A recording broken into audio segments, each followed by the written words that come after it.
waxaa laga dhawaajiyay bariisku wuxuu u baahan yahay biyo runtii webiga Shabeelle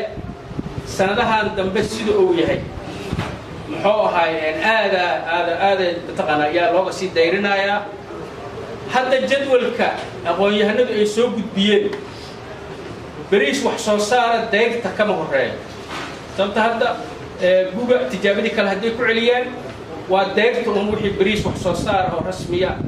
la beero waa xilliga deyrta waqtiga bariis ugu fiicnaa jira haddaad xasuusataan inkastoo shimbirtiisa iyo dhibaatooyinkiisuna ay badnaayeen haddii marka deyrtii iyadoo bariiskii taagan yahay webigii go'o oo muxuu ahaa xiintooyda iyo keli barwaaqo keliya ay sheekada ku soo aruurto wax soo saarka aan raadinayno oo ilaa 6,000 hektar uu gaaray bariiska lama gaari karo arrintaas ayadaa waxay u baahan tahay inay dawladda dhexe soo farageliso waxaan ugu baaqaynaa dawladda dhexe inay wada hadallo rasmiya oo wax ku oola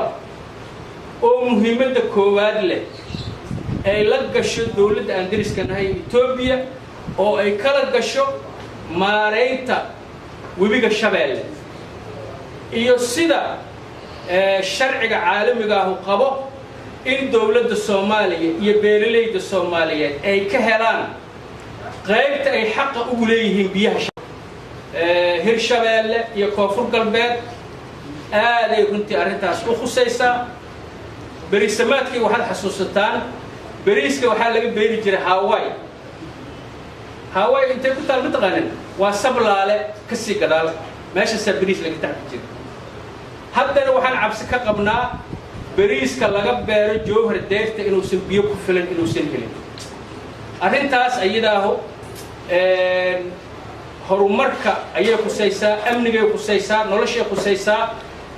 haddaan nahay Hirshabeelle nolosha shacabka wax uga muhiimsan maareynta webiga Shabeelle ma jirto waxaan rajaynaynaa dawladdeenu ayadaa wakiil nooga ah arrimaha dibadda